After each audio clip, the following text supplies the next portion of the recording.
सब सिखा दे तो सखी सहेली दे तो पढ़ाई गई प्यार के पहेली।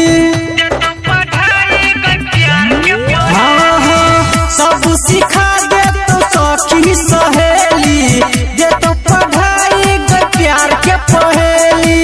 छौरा से पूछल तो तोहर हाल चाल है गए तोहर हाल चाल गे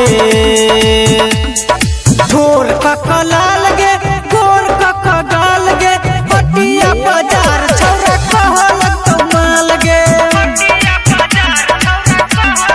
हाँ गे ढोर ककलाल गे गोर ककगाल गे पटिया बाजार छौरा कहल तो माल गे।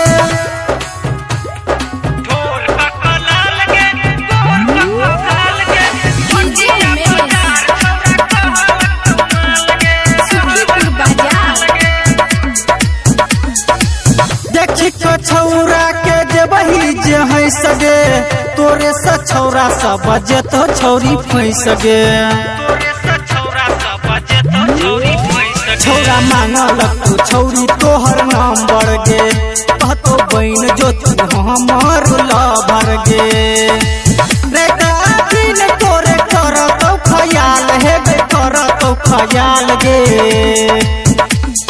ढोर ककलाल गे गोर ककगाल गे पटिया बाजार छौरा कहल तो माल गे।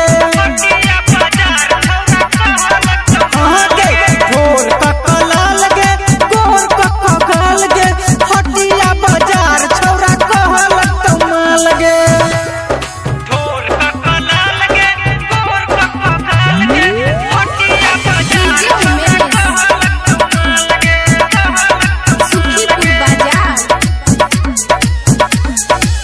कान के बाली देखी यही क्यों के काजारा छौरी के छौरा तोहर बुझ गेलो मजारा।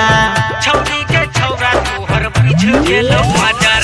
तोहर जवानी गेलो खिली गे जे बही राइटर नयन समिली गे। सिंगर तंदू तंतल भेलो बेहाल है गई भेल बेहाल गे ढोर ककलाल गे